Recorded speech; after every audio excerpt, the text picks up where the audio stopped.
सत श्री अकाल। मैं जतिंदर सिंह खैरा और तुसीं देख रहे हो Punjab Mail USA TV। Programme मुद्दा और मुद्दे ਦੇ ਵਿੱਚ ਅਸੀਂ ਹਰ ਰੋਵਾਰ ਕਿਸੇ ਨਾ ਕਿਸੇ ਟੌਪਿਕ ਤੇ ਗੱਲ ਕਰਦੇ ਹਾਂ। ਸੋ ਨਵੀਂ ਸਰਕਾਰ ਹੈ, ਜ਼ੁਮਾ ਥੋੜੇ ਜਿਹੇ ਦਿਨ ਹੋਏ ਨੇ, ਉਸ ਦੇ ਬਾਰੇ ਗੱਲ ਕਰਨ ਦੇ ਲਈ ਅੱਜ ਮੈਂ ਆਇਆ ਹਾਂ। ਪਹਿਲੇ ਤਾਂ ਜੇ ਅਸੀਂ ਇੱਕ ਇਲੈਕਟੋਰਲ ਪੈਟਰਨ ਦੇਖ ਲਈਏ, ਕਿਵੇਂ ਚੋਣਾਂ ਹੋਈਆਂ ਉਸ ਪੈਟਰਨ ਦੇ ਉੱਤੇ ਚੱਲਦੇ ਹਾਂ ਤਾਂ ਮਾਝਾ, ਮਾਲਵਾ, ਦੁਆਬਾ ਸਾਡੇ ਕੋਲੇ ਤਿੰਨ ਖੇਤਰ ਆਉਂਦੇ ਨੇ। ਸਭ ਤੋਂ ਵੱਡਾ ਜਿਹੜਾ ਹੈ ਮਾਲਵਾ, ਔਰ ਇਸ ਵਾਰ ਮਾਲਵੇ ਦੇ ਵਿੱਚ ਜਦੋਂ ਅਸੀਂ ਗਰਾਊਂਡ ਰਿਪੋਰਟਸ ਦੀ ਗੱਲ ਕਰਦੇ ਸੀਗੇ ਤੇ ਮਾਲਵੇ ਦੇ ਉੱਤੇ ਸਾਡੇ ਕੋਲੇ ਰਿਪੋਰਟਸ ਜਿਹੜੀਆਂ ਆ ਰਹੀਆਂ ਸੀਗੀਆਂ, ਇਹ ਮੰਨਿਆ ਜਾ ਰਿਹਾ ਸੀ ਕਿ ਸ਼ਾਇਦ ਬਾਦਲਾਂ ਦਾ ਸੂਰਜ ਇਸ ਵਾਰ ਮਾਲਵੇ ਦੇ ਵਿੱਚ ਬਹੁਤ ਛੜ ਜਾਏਗਾ। 69 ਸੀਟਾਂ ਨੇ ਮਾਲਵੇ ਦੇ ਵਿੱਚ, ਔਰ ਜੇ ਗੱਲ ਕੀਤੀ ਜਾਵੇ ਮਾਲਵਾ, ਜਲਾਲਾਬਾਦ ਤੇ ਲੰਬੀ ਦੋ ਵੱਡੀਆਂ ਸੀਟਾਂ ਸੀ, ਔਰ ਇਹਨਾਂ ਦੋ ਵੱਡੀਆਂ ਸੀਟਾਂ ਦੇ ਉੱਤੇ ਇੱਕ ਜਲਾਲਾਬਾਦ ਤੋਂ ਸੁਖਬੀਰ ਬਾਦਲ ਤੇ ਲੰਬੀ ਤੋਂ 94 ਸਾਲਾਂ ਦੀ ਉਮਰ ਦੇ ਵਿੱਚ ਪ੍ਰਕਾਸ਼ ਸਿੰਘ ਬਾਦਲ ਨੂੰ ਇੱਕ ਵਾਰ ਫਿਰ ਤੋਂ ਰਲਾ ਦਿੱਤਾ। ਹਾਲਾਂਕਿ ਬਹੁਤ ਸਾਰੇ ਪੋਲੀਟੀਕਲ ਐਕਸਪਰਟਸ ਇਹ ਮੰਨਦੇ ਸੀਗੇ ਕਿ ਪ੍ਰਕਾਸ਼ ਸਿੰਘ ਬਾਦਲ ਦਾ ਇਹਨਾਂ ਦੇ ਉੱਤੇ, ਇਹਨਾਂ ਸੀਟਸ ਦੇ ਉੱਤੇ ਲੜਨਾ ਇੱਕ ਚੰਗੀ ਖਬਰ ਨਹੀਂ ਹੈਗੀ, ਯਾਨੀ ਕਿ ਉਹਨਾਂ ਨੂੰ ਨਹੀਂ ਲੜਨਾ ਚਾਹੀਦਾ। ਬਹੁਤੇ ਜਿਹੜੇ ਪੋਲੀਟੀਕਲ ਐਕਸਪਰਟ ਸੀਗੇ ਉਹਨਾਂ ਦਾ ਮੰਨਣਾ ਇਹ ਸੀਗਾ।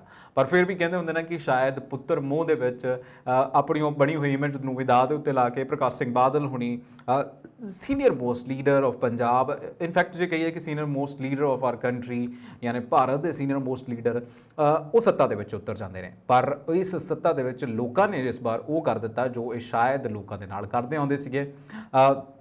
ਲੋਕ ਐਂਡ ਦਿਨ ਤੱਕ, ਐਂਡ ਮੂਵਮੈਂਟ ਤੱਕ ਜਿਹੜੇ ਨੇ ਉਹ ਇਹਨਾਂ ਦੀਆਂ ਰੈਲੀਆਂ ਦੇ ਵਿੱਚ, ਤਾਬੜ ਤੋੜ ਰੈਲੀਆਂ ਦੇ ਵਿੱਚ, ਤਾਬੜ ਤੋੜ ਦੇ ਹਿਸਾਬ ਦੇ ਨਾਲ, ਯਾਨੀ ਕਿ ਬਹੁਤ ਵੱਡਾ ਇਕੱਠ ਹੁੰਦਾ ਰਿਹਾ ਇਹਨਾਂ ਦੀਆਂ ਰੈਲੀਆਂ ਦੇ ਵਿੱਚ ਜਦੋਂ ਵੀ ਇਹ ਕਿਤੇ ਰੈਲੀ ਕਰਦੇ ਨਜ਼ਰ ਆਉਂਦੇ ਸੀਗੇ। ਸੋ ਇਹਨਾਂ ਦੀਆਂ ਰੈਲੀਆਂ ਦੇ ਵਿੱਚ ਬਹੁਤ ਜ਼ਿਆਦਾ ਇਕੱਠ ਸੀਗਾ, ਪਰ ਲੋਕਾਂ ਨੂੰ ਸ਼ਾਇਦ ਇਹ ਕਿਤੇ ਨਾ ਕਿਤੇ ਅੰਦਾਜ਼ਾ ਸੀਗਾ ਕਿ ਇਸ ਵਾਰ ਅਸੀਂ ਜਿਹੜਾ ਹੈ ਇਸ ਵੋਟਸ ਦੇ ਕੋਲ ਇਹਨਾਂ ਨੂੰ ਵੋਟਸ ਜਿਹੜੀਆਂ ਨਹੀਂ ਪਾਉਣੀ। ਇੱਕ ਸਰਵੇ ਹੋਇਆ ਕੰਡਕਟ, ਇੱਕ ਸਰਵੇ ਜਿਹੜਾ ਹੈ ਇੱਕ ਪ੍ਰਾਈਵੇਟ ਏਜੰਸੀ ਨੇ ਕੰਡਕਟ ਕੀਤਾ ਹੈ। ਉਸ ਸਰਵੇ ਦੀ ਗੱਲ ਕੀਤੀ ਜਾਵੇ ਤਾਂ 60% ਆਫ ਪੰਜਾਬੀ ਵੋਟਰ ਜਿਹੜੇ ਨੇ ਉਹ ਮੌਜੂਦਾ ਜਿਹੜਾ ਸਿਸਟਮ ਸੀਗਾ ਉਸ ਤੋਂ ਨਾਰਾਜ਼ ਚੱਲ ਰਹੇ ਸੀਗੇ। ਕਾਰਨ ਕੋਈ ਵੀ ਹੋ ਸਕਦਾ, ਔਰ ਸਭ ਤੋਂ ਵੱਡੀ ਗੱਲ ਮੈਨੂੰ ਜੋ ਲੱਗਦੀ ਹੈ ਕਿ ਪੰਜਾਬ ਦੇ ਵਿੱਚ ਸ਼੍ਰੋਮਣੀ ਅਕਾਲੀ ਦਲ ਪੰਥਕ ਪਾਰਟੀ ਹੈ ਜੋ 1902 ਦੇ ਵਿੱਚ ਇੱਕ ਤਰੀਕੇ ਦੇ ਨਾਲ ਕਹਿ ਲਓ ਕਿ ਪੰਥਕ ਲਹਿਰਾਂ ਨੂੰ ਬਚਾਉਣ ਦੇ ਲਈ, ਪੰਥ ਨੂੰ ਬਚਾਉਣ ਦੇ ਲਈ ਆਉਂਦੀ ਹੈ। ਪਰ ਚਲੋ ਇਹ ਵੀ ਗੱਲ ਹੈ ਕਿ ਸੋਹਣਾ ਕੰਮ ਕੀਤਾ ਸ਼ੁਰੂ ਦੇ ਵਿੱਚ, ਪਰ ਫਿਰ ਤੋਂ ਇਹ ਪਾਰਟੀ ਇੱਦਾਂ ਹੋ ਗਈ ਕਿ ਇੱਕ ਪਰਿਵਾਰਕ ਪਾਰਟੀ ਰਹਿ ਗਈ, ਔਰ ਇਹਦੇ ਉੱਤੇ ਬਾਦਲ ਹੁਣਾਂ ਨੇ ਆਪਣੇ ਜਿਹੜਾ ਕੈਪਚਰਿਜ਼ਮ ਸੀਗਾ, ਆਪਣਾ ਜਿਹੜਾ ਬਾਦਲ ਹੁਣਾਂ ਨੇ ਹੋਲਡ ਕਰ ਲਿਆ, ਇਸ ਪਾਰਟੀ ਨੂੰ ਢਾਹ ਲਾਉਂਦਾ ਨਜ਼ਰ ਆਇਆ। ਹੁਣ ਸਭ ਤੋਂ ਜ਼ਿਆਦਾ ਜਿਹੜੇ ਮੁੱਦੇ ਸੀਗੇ, ਕਿਉਂਕਿ 2015 ਦੇ ਵਿੱਚ ਇਹਨਾਂ ਦਾ ਰਾਜ ਸੀਗਾ ਤੇ 2015 ਦੇ ਵਿੱਚ ਇੱਦਾਂ ਕਹਿ ਲਓ ਕਿ ਬਹੁਤ ਵੱਡੀ ਮਾਤਰਾ ਦੇ ਵਿੱਚ ਜਿਹੜਾ ਹੈ ਪੰਜਾਬ ਦੇ ਵਿੱਚ ਨਸ਼ਾ ਵਿਕਣਾ ਸ਼ੁਰੂ ਹੋ ਜਾਂਦਾ ਹੈ, ਔਰ ਨਸ਼ੇ ਦੀ ਗੱਲ ਹੁੰਦੀ ਹੈ। ਉਸ ਤੋਂ ਇਲਾਵਾ ਜੇ ਗੱਲ ਕੀਤੀ ਜਾਵੇ ਬੇਅਦਬੀ ਦੀ, ਬੇਅਦਬੀ ਕਾਂਡ ਇੱਦਾਂ ਦਾ ਕਾਂਡ ਸੀਗਾ, ਔਰ ਇਹ ਕਾਂਡ ਨੂੰ ਲੈ ਕੇ ਅੱਜ ਤੱਕ ਇਨਸਾਫ ਨਹੀਂ ਮਿਲ ਰਿਹਾ, ਔਰ ਇਹ ਕਹਿ ਲਓ ਕਿ ਬੜੇ ਤਰ੍ਹਾਂ ਦੇ ਮਾਫੀਆ ਪੰਜਾਬ ਦੇ ਵਿੱਚ ਚੱਲ ਗਏ, ਜਿਹਨੂੰ ਅਸੀਂ ਕਹਿ ਸਕਦੇ ਹਾਂ ਕਿ ਹਾਂ ਇੱਕ ਧਾਰਮਿਕ ਮਾਫੀਆ ਜਿਹੜਾ ਸੀਗਾ ਉਹ ਵੀ ਕਿਤੇ ਨਾ ਕਿਤੇ ਇੱਕ ਐਲੈਬੋਰੇਸ਼ਨ ਜਿਹੜੀ ਹੈ, ਇੱਕ ਕਹਿ ਲਓ ਕਿ ਜਿਹੜਾ ਜੁੜਦਾ ਹੈ ਉਹ ਵੀ ਕਿਤੇ ਨਾ ਕਿਤੇ ਨਾਲ ਜੁੜਿਆ ਜਾਂਦਾ ਹੈ। ਰੇਤ ਮਾਫੀਆ, ਡਰੱਗ ਮਾਫੀਆ, ਔਰ ਇਹਨਾਂ ਦੇ ਮਾਫੀਆ ਜਿਹੜੇ ਆਪਣੇ ਅੰਦਰ ਖਾਤੇ ਬਣਾਏ ਨੇ, ਟੈਕਸ ਚੋਰੀ ਕਰਨਾ ਔਰ ਭੱਤੇ ਲੈਣੇ, ਹਫਤੇ ਲੈਣੇ, ਇੱਕ ਆਪਣੇ ਆਪ ਦੇ ਵਿੱਚ ਵੱਡੀ ਇੱਕ ਘਟਨਾ ਜਿਹੜੀ ਹੈ ਉਹ ਕਹਿ ਲਓ।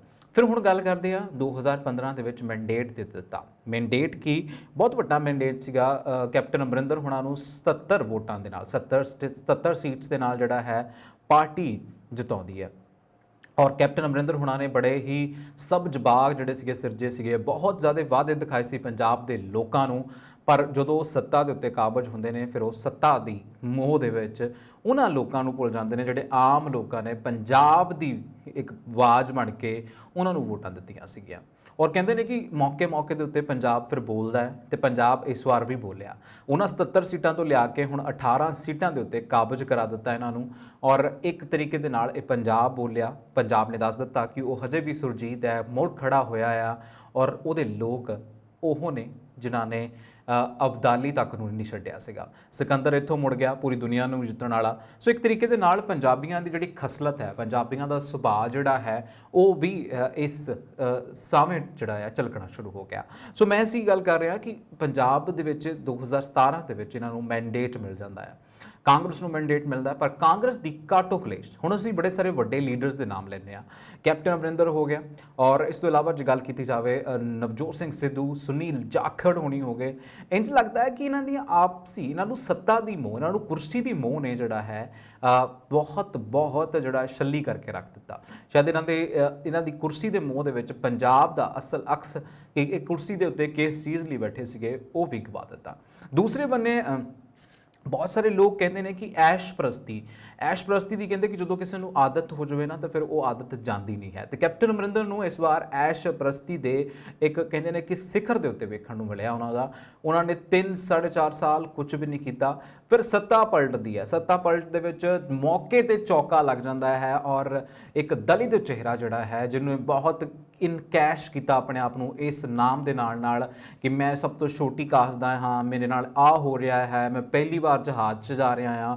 ਪਰ ਲੋਕ ਸਮਝ ਗਏ ਸੀਗੇ ਕਿ ਇਨਕੈਸ਼ ਜੇ ਤਾਂ ਗਰਾਊਂਡ ਰਿਐਲਿਟੀ ਤੇ ਹੋਏਗਾ, ਕਿਉਂਕਿ ਇੱਕ ਹੋਪ ਜਾਗ ਗਈ ਸੀ ਕਿ ਇੱਕ ਕਰਵ ਬਣ ਗਿਆ ਸੀ ਕਿ ਪਹਿਲੀ ਵਾਰ ਪੰਜਾਬ ਦੇ ਇਤਿਹਾਸ ਦੇ ਵਿੱਚ ਹੋਇਆ ਕਿ ਕੋਈ ਸੱਤਾ ਤੇ ਕਾਬਜ ਬੰਦਾ ਹੋਵੇ, ਉਹਨੂੰ ਮਿਡ ਟਰਮ ਦੇ ਵਿੱਚ ਘਾਰੇ ਹੀ ਲਾ ਦਿੱਤਾ ਜਾਵੇ, ਤਾਂ ਕਿਹਾ ਸੀ ਵੀ ਕੁਝ ਰੈਵੋਲੂਸ਼ਨਰੀ ਹੋਏਗਾ। ਪਰ ਉਸ ਤੋਂ ਬਾਅਦ ਉਹ ਸ਼ਾਇਦ ਰੈਡ ਟੇਪਿਜ਼ਮ ਦੇ ਉੱਤੇ ਹੱਥ ਆ ਗਿਆ, ਕਿਉਂਕਿ ਬਹੁਤ ਸਾਰੇ ਪੱਤਰਕਾਰ, ਜਿਹੜੇ ਸੀਨੀਅਰ ਪੱਤਰਕਾਰ ਨੇ, ਬਹੁਤ ਸਾਰੇ ਜਿਹੜੇ ਵਿਸ਼ਲੇਸ਼ਣਾਤਮਕ ਨੇ, ਜਿਹੜੇ ਟਿੱਪਣੀਕਾਰ ਨੇ, ਕ੍ਰਿਟਿਕਸ ਨੇ, ਉਹ ਇਹ ਕਹਿੰਦੇ ਨੇ ਕਿ ਪੰਜਾਬ ਦੇ ਵਿੱਚ ਅਫਸਰਸ਼ਾਹੀ ਜਿਹੜੀ ਹੈ ਬਹੁਤ ਹਾਵੀ ਹੈ। ਪੰਜਾਬ ਦੀ ਬਿਊਰੋਕ੍ਰੇਸੀ ਜਿਹੜੀ ਹੈ ਉਹ ਬਹੁਤ ਹਾਵੀ ਹੈ, ਕਿਉਂਕਿ ਇਹ ਮਿਲੀਆਂ ਚੁਗਦੇ ਨੇ।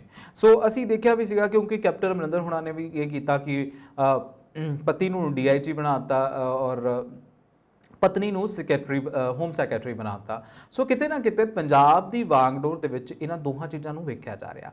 ਜਦੋਂ ਪੰਜਾਬ ਦੇ ਵਿੱਚ ਅਸੀਂ ਦੇਖਿਆ ਸੀ ਕਿ ਜਦੋਂ ਇਹ ਕਾਂਗਰਸ ਦਾ ਪ੍ਰਧਾਨ ਸੁਨੀਲ ਜਾਖੜ ਨੂੰ ਲਾ ਕੇ ਨਵਜੋਤ ਸਿੰਘ ਸਿੱਧੂ ਨੂੰ ਲਾਇਆ ਗਿਆ, ਤਾਂ ਉਸ ਸਮੇਂ ਵੀ ਬੜੇ ਸਾਰੇ ਜਿਹੜੇ ਇਸ਼ਾਰੇ ਸੀਗੇ ਸੁਨੀਲ ਜਾਖੜ ਦੇ ਵੱਲੋਂ ਦਿੱਤੇ ਗਏ, ਔਰ ਉਹਨਾਂ ਨੇ ਗੱਲ ਵੀ ਕਹੀ ਕਿ ਸਾਨੂੰ ਤਾਂ ਰੈਡ ਟੇਪਿਜ਼ਮ ਜਿਹੜਾ ਹੈ ਉਹ ਹੀ ਮਾਰ ਗਿਆ, ਸਾਨੂੰ ਯਾਨੀ ਕਿ ਅਫਸਰਸ਼ਾਹੀ ਮਾਰ ਗਈ। ਹੁਣ ਗੱਲ ਆਉਂਦੀ ਹੈ ਕਿ ਸਰਕਾਰ ਚਲੇ ਗਈ ਹੈ, ਇਹ ਪੁਰਾਣੀਆਂ ਸਰਕਾਰਾਂ ਸੀਗੀਆਂ। ਹੁਣ ਪੰਜਾਬ ਨੇ ਇੱਕ ਨਵਾਂ ਫਤਵਾ ਜਾਰੀ ਦਿੱਤਾ, ਇੱਕ ਨਵਾਂ ਮੈਂਡੇਟ ਦੇ ਦਿੱਤਾ। ਪੰਜਾਬ ਦੇ 117 ਸੀਟਾਂ ਨੇ, ਔਰ ਸਭ ਤੋਂ ਜ਼ਿਆਦਾ ਸੀਟਾਂ, ਮੈਂ ਗੱਲ ਪਹਿਲਾਂ ਵੀ ਕਰ ਚੁੱਕਾ, ਮਾਲਵੇ ਦੇ ਵਿੱਚ ਨੇ। 69 ਸੀਟਾਂ ਨੇ ਮਾਲਵੇ ਦੇ ਵਿੱਚ, ਔਰ ਇਹਨਾਂ 69 ਸੀਟਾਂ ਦੇ ਵਿੱਚੋਂ ਇਸ ਵਾਰ ਹੈਰਾਨ ਕਰਨ ਦੇਣ ਵਾਲੀਆਂ ਸੀਟਾਂ, ਯਾਨੀ ਕਿ 66 ਸੀਟਾਂ, 66 ਸੀਟਸ ਆਊਟ ਆਫ 69 ਜਿਹੜੀਆਂ ਨੇ ਉਹ ਮਿਲ ਗਈਆਂ ਕਿਹਨੂੰ? ਸਿਰਫ ਤੇ ਸਿਰਫ ਆਮ ਆਦਮੀ ਪਾਰਟੀ ਨੂੰ। ਕਿਉਂਕਿ ਲੋਕ ਪੁਰਾਣੇ ਇਸ ਸਿਸਟਮ ਤੋਂ ਤੰਗ ਆ ਚੁੱਕੇ ਨੇ ਸੀ। ਉਹ ਲੋਕ ਜਿਹੜੇ ਕਹਿੰਦੇ ਸੀ ਕਿ ਅਸੀਂ ਜੰਮੇ ਕਾਂਗਰਸੀ ਆ, ਅਸੀਂ ਜੰਮੇ ਅਕਾਲੀ ਦਲੀਆਂ ਆ, ਅਸੀਂ ਪੰਥਕ ਦੇ ਨਾਲ ਜੁੜੇ ਆ, ਉਹਨਾਂ ਨੇ ਇੱਕ ਵਾਰ ਦਿਖਾ ਦਿੱਤਾ ਕਿ ਪੰਜਾਬ ਹਰ ਸਟੇਟ ਦੇ ਨਾਲੋਂ, ਹਰ ਦੁਨੀਆ ਦੀ ਸਟੇਟ ਕਹਿ ਲਓ ਜਾਂ ਭਾਰਤ ਦੀ ਪੂਰੀ ਸਟੇਟ ਨਾਲੋਂ ਇੱਕ ਮੁਖਤਲਿਫ ਸਟੇਟ ਹੈ, ਇੱਕ ਵੱਖਰੀ ਸਟੇਟ ਹੈ, ਜਿਹਦਾ ਇੱਕ ਆਪਣਾ ਸੁਭਾਅ ਆ, ਆਪਣੀ ਲੈ ਆ, ਔਰ ਉਹ ਆਪਣੀ ਲੈ ਨੂੰ ਕਾਇਮ ਰੱਖਿਆ ਉਸਨੇ। ਹੁਣ ਮੈਂ ਗੱਲ ਕਰਦਾ ਦੁਆਬੇ ਦੇ ਵਿੱਚ ਮਹਿਜ਼ 23 ਸੀਟਾਂ ਨੇ, ਔਰ ਦੁਆਬੇ ਦੇ ਵਿੱਚ ਜੇ ਕੋਈ ਆਪਣੀ ਇੱਜ਼ਤ ਬਚਾਉਣ ਨੂੰ ਵਿੱਚ ਕਾਮਯਾਬ ਰਿਹਾ ਤਾਂ ਉਹ ਇਹ ਦੋਵੇਂ ਪਾਰਟੀਆਂ ਰਹੀਆਂ, ਚਾਹੇ ਉਹ ਗੱਲ ਕਰ ਲਈਏ ਕਾਂਗਰਸ ਦੀ ਗੱਲ ਕਰ ਲਵਾਂ, ਚਾਹੇ ਮੈਂ ਸ਼੍ਰੋਮਣੀ ਅਕਾਲੀ ਦਲ ਦੀ ਗੱਲ ਕਰਾਂ। ਔਰ ਇਹਦੇ ਵਿੱਚ ਆਮ ਆਦਮੀ ਪਾਰਟੀ ਨੂੰ 23 ਦੇ ਵਿੱਚੋਂ 10 ਸੀਟਾਂ ਮਿਲਦੀਆਂ ਨੇ, ਔਰ ਬਾਕੀ 13 ਸੀਟਾਂ ਜਿਹੜੀਆਂ ਨੇ ਉਹ ਇਹਨਾਂ ਦੋ ਪਾਰਟੀਆਂ ਦੇ ਹਿੱਸੇ ਆਉਂਦੀਆਂ ਨੇ, ਔਰ ਮੈਜੋਰਿਟੀ ਜਿਹੜੀ ਆ ਉਹ ਕਾਂਗਰਸ ਦੇ ਹਿੱਸੇ ਆਉਂਦੀ ਹੈ।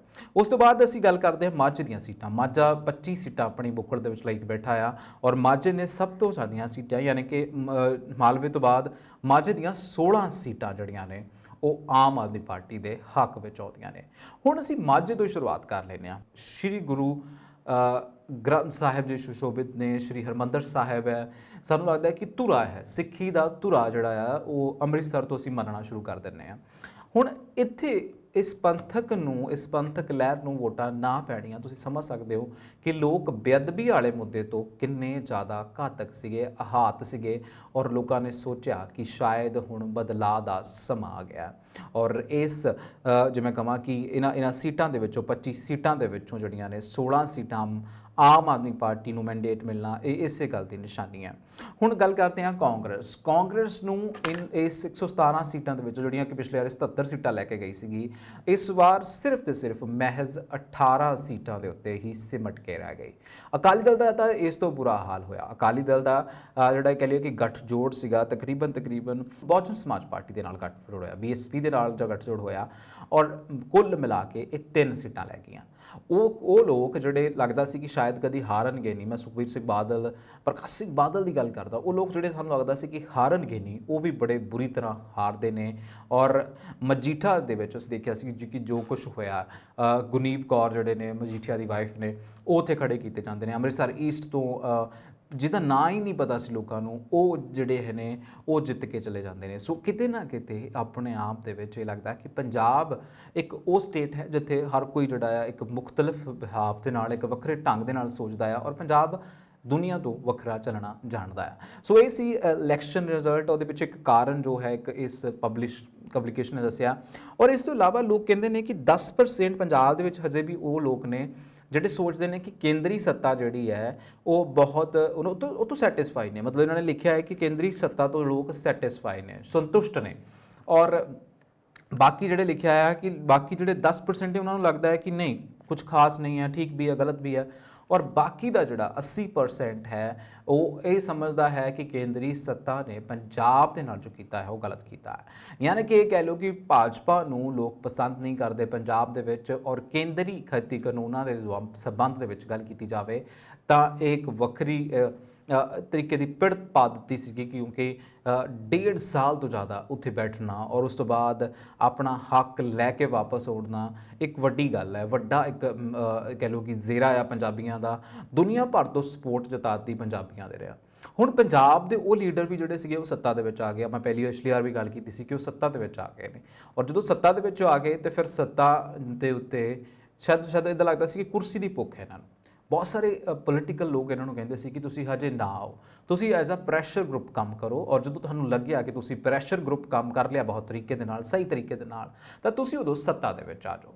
ਸੋ ਸ਼ਾਇਦ ਇਹੀ ਗੱਲ ਹੈ ਕਿ ਜਿਨ੍ਹਾਂ ਦੇ ਨੇਤਰਤਵ ਦੇ ਵਿੱਚ ਚੋਣਾਂ ਲੜ ਰਹੇ ਸੀ ਉਹ ਆਪਣੀ ਜਿਹੜੀ ਹੈ ਉਹ ਕਿਤੇ ਨਾ ਕਿਤੇ ਵੋਟ ਵੀ ਆਪਣਾ ਜਿਹੜਾ ਇਹ ਕਹਿ ਲਓ ਕਿ ਆਪਣੀ ਬਹੁਤ ਸਾਰੀਆਂ ਚੀਜ਼ਾਂ ਦਾਅ 'ਤੇ ਲਾ ਕੇ ਚੱਲੇ ਸੀਗੇ। ਔਰ ਆਪਣੀ ਹਰ ਚੀਜ਼ ਨੂੰ ਜਿਹੜਾ ਆ ਉਹ ਬੜੇ ਧਿਆਨ ਅਤੇ ਕੈਲਕੂਲੇਟਿਵ ਤਰੀਕੇ ਨਾਲ ਕਰ ਰਹੇ ਸੀਗੇ। ਰਾਜੇਵਾਲ ਸਾਹਿਬ ਉਹ ਵੀ ਆਪਣੀ ਜ਼ਮਾਨਤ ਨਹੀਂ ਬਚਾ ਸਕੇ। ਸੋ ਇੱਕ ਤਰੀਕੇ ਦੇ ਨਾਲ ਬਹੁਤ ਵੱਡੀਆਂ ਗੱਲਾਂ ਨੇ। ਹੁਣ ਅਸੀਂ ਗੱਲ ਕਰਦੇ ਹਾਂ ਪੰਜਾਬ ਦੇ ਨਵੇਂ ਬਣੇ ਸੀਐਮ ਦੀ। ਤਾਜ਼ਾ ਫੈਸਲੇ ਤੋਂ ਗੱਲ ਕਰ ਰਹੇ ਹਾਂ। ਤਾਜ਼ਾ ਫੈਸਲਾ ਉਹਨਾਂ ਨੇ ਇਹ ਕੀਤਾ ਕਿ ਪੰਜਾਬ ਦੀਆਂ ਜਿਹੜੀਆਂ ਮਾਵਾਂ ਨੇ, ਪੰਜਾਬ ਦੇ ਜਿਹੜੇ ਲੋਕ ਨੇ ਜਿਨ੍ਹਾਂ ਨੂੰ ਰਾਸ਼ਨ ਮਿਲਦਾ ਹੈ, ਹੁਣ ਉਹਨਾਂ ਨੂੰ ਰਾਸ਼ਨ ਜਿਹੜਾ ਆ ਦੂਰੋਂ ਲੈ ਕੇ ਨਹੀਂ ਆਉਣਾ ਪਏਗਾ। ਬਹੁਤ ਵਾਰ ਦੇਖਿਆ ਕਿ ਇਹ ਲੋਕ ਜਿਹੜੇ ਹੁੰਦੇ ਨੇ, ਜਿਹੜੇ ਰਾਸ਼ਨ ਜਿਨ੍ਹਾਂ ਨੂੰ ਮਿਲਦਾ ਹੈ, ਚਲੋ ਉਹ ਕੁਆਂਟੀਟੀ ਜਾਂ ਦੇ ਉੱਤੇ ਵੀ ਹਲੇ ਗੱਲ ਹੁੰਦੀ ਹੈ ਕਿ ਜ਼ਿਆਦਾ ਮਿਲ ਜਾਂਦਾ ਆ, ਪਰ ਮੈਂ ਉੱਥੋਂ ਸ਼ੁਰੂਆਤ ਕਰਦਾ ਆ ਕਿ ਬਹੁਤ ਸਾਰੇ ਇਹ ਹੁੰਦਾ ਹੈ ਕਿ ਇਹਨਾਂ ਨੂੰ 3-3 ਕਿਲੋਮੀਟਰ 4-4 ਕਿਲੋਮੀਟਰ ਤੁਰ ਕੇ ਰਾਸ਼ਨ ਲੈਣ ਜਾਣਾ ਪੈਂਦਾ। ਪਹਿਲਾਂ ਪਰਚੀ ਕਟਾਉਣ ਲਈ ਇੱਕ ਦਿਨ ਛੁੱਟੀ ਕਰਨੀ ਪੈਂਦੀ ਹੈ ਦਿਹਾੜੀਦਾਰਾਂ ਨੂੰ, ਫਿਰ ਰਾਸ਼ਨ ਲੈਣ ਲਈ ਵੀ ਛੁੱਟੀ ਕਰਨੀ ਪੈਂਦੀ ਹੈ। ਜਦ ਕਿ ਸਰਕਾਰਾਂ ਨੂੰ ਚਾਹੀਦਾ ਹੈ ਕਿ ਤੁਸੀਂ ਸਰਵਿਸ ਦੇ ਰਹੇ ਹੋ ਤਾਂ ਇਹਨਾਂ ਦੇ ਲੋਕੈਲਿਟੀ ਤੱਕ ਸਰਵਿਸ ਜਾਵੇ। ਇਟ ਲੀਜ਼ ਕਿ ਜਿਹੜੀਆਂ ਮਾਵਾਂ ਜਿਹੜੀਆਂ ਨੇ, ਜਿਨ੍ਹਾਂ ਦੇ ਘਰੇ ਕੋਈ ਸਾਧਨ ਵੀ ਨਹੀਂ ਹੈਗਾ, ਉਹ ਬੋਰੇ ਆਪਣੇ ਸਿਰਾਂ 'ਤੇ ਚੱਕ ਕੇ ਜਾਂਦੀਆਂ ਤਾਂ ਉਹਨਾਂ ਨੂੰ ਸਿਰਫ ਉਨਾ ਕੁ ਚੱਲਣਾ ਪਵੇ ਜਿਹੜਾ ਜਾਇਜ਼ ਜਿਹਾ ਹੋਵੇ। ਹੁਣ ਇਹ ਕਹਿ ਦਿੱਤਾ ਭਗਵੰਤ ਮਾਨ ਹੋਣਾ ਨੇ ਕਿ ਦਿੱਲੀ ਦਾ ਜਿਹੜਾ ਇੱਕ ਮਾਡਲ ਸੀਗਾ ਕਿ ਦਿੱਲੀ ਦੇ ਵਿੱਚ ਅਸੀਂ ਚਾਹੁੰਦੇ ਸੀਗੇ ਕਿ ਜਿਹੜਾ ਰਾਸ਼ਨ ਹੈ ਡੋਰ ਸਟੈਪਸ ਤੱਕ ਜਾਵੇ, ਨਾ ਕਿ ਜਿਹੜੇ 3-3 4-4 ਕਿਲੋਮੀਟਰ ਡਿਪੋ ਨੇ ਉਹਨਾਂ ਦੇ ਉੱਤੇ ਵੱਡੀਆਂ ਲਾਈਨਾਂ ਕਤਾਰਾਂ ਦੇ ਵਿੱਚ ਖੜ੍ਹਨਾ ਪਵੇ। ਹੁਣ ਇਹ ਬਹੁਤ ਚੰਗੀ ਗੱਲ ਹੈ। ਮੈਨੂੰ ਇਹ ਜਿਹੜਾ ਇਹ ਕਹਿ ਲਓ ਕਿ ਕਿਉਂਕਿ ਮੈਂ ਪਿੰਡ ਤੋਂ ਆਉਣਾ ਆ, ਸੋ ਮੈਂ ਉੱਥੇ ਦੇਖਿਆ ਆ ਕਿ 4-4 ਕਿਲੋਮੀਟਰ, ਕਿਉਂਕਿ ਪਿੰਡ ਦੀਆਂ 3-3 4-4 ਪਿੰਡਾਂ ਦੇ ਇਕੱਠੇ ਜਾ ਕੇ ਟਰੱਕ ਮਿਲਦੇ ਨੇ ਛੋਟੇ-ਛੋਟੇ ਪਿੰਡਾਂ ਦੇ। ਉਹ ਫਿਰ ਕਈ ਵਾਰ 3-3 4-4 ਕਿਲੋਮੀਟਰ ਦੇ ਉੱਤੇ ਲੋਕਾਂ ਨੂੰ ਮੈਂ ਤੁਰਦੇ ਦੇਖਿਆ, ਸਿਰਾਂ ਦੇ ਉੱਤੇ ਇਹ 30 ਕਿਲੋ ਦੀ ਭਰਾਈ ਦਾ ਬੋਰਾ ਜਿਹੜਾ ਆ ਉਹ ਚੱਕ ਕੇ ਲਿਜਾਂਦੇ ਵੇਖਿਆ ਆ। ਸੋ ਆਪਣੇ ਆਪ ਦੇ ਵਿੱਚ ਇੱਕ ਵੱਡਾ ਇਹ ਫੈਸਲਾ ਹੈ ਔਰ ਮੈਨੂੰ ਲੱਗਦਾ ਹੈ ਕਿ ਇਹ ਲੋਕਾਂ ਦੀ ਨਬਜ਼ ਦੇ ਨਾਲ ਜੁੜਿਆ ਫੈਸਲਾ ਹੈ ਜਿਹੜਾ ਕਿ ਭਗਵੰਤ ਮਾਨ ਸਾਹਿਬ ਹੋਣਾ ਨੇ ਕੀਤਾ ਹੈ। ਸੋ ਇੱਕ ਵੈਲਕਮ ਨੋਟ ਦੇ ਉੱਤੇ ਇਹ ਫੈਸਲਾ ਹੈ। ਦੂਸਰਾ, ਹੁਣ ਮੈਂ ਗੱਲ ਕਰ ਰਿਹਾ ਜੇਲ੍ਹ ਮੰਤਰੀ ਦੇ ਉੱਤੇ। ਸੁਖਜਿੰਦਰ ਸਿੰਘ ਰੰਧਾਵਾ ਸਾਡੇ ਪਹਿਲਾ ਸਾਬਕਾ ਜੇਲ੍ਹ ਮੰਤਰੀ ਸੀਗੇ, ਹੁਣ ਹਰਜੋਤ ਬੈਂਸ ਨੇ, ਸਭ ਤੋਂ ਨੌਜਵਾਨ ਮੁੰਡਾ ਕੈਬਨਿਟ ਦੇ ਵਿੱਚ, 31 ਸਾਲਾਂ ਦਾ, ਅਨੰਦਪੁਰ ਸਾਹਿਬ ਤੋਂ ਵਿਧਾਇਕ ਨੇ। ਹੁਣ ਇਹਨਾਂ ਨੇ ਫੈਸਲਾ ਜਿਹੜਾ ਲਿਆ ਹੈ, ਉਹਨਾਂ ਨੇ ਕਿਹਾ ਕਿ ਪੰਜਾਬ ਦੇ ਵਿੱਚ ਜਿਹੜਾ ਹੈ ਯਾਨੀ ਕਿ ਹੁਣ ਇੱਕ 10 ਦਿਨ ਦੇ ਜੇਲ੍ਹ ਸੁਪਰਡੈਂਟਾਂ ਨੂੰ ਅੱਜ ਹੀ ਚਿੱਠੀ ਉਹਨਾਂ ਨੇ ਜਿਹੜੀ ਹੈ ਉਹ ਜਾਰੀ ਕੀਤੀ ਹੈ।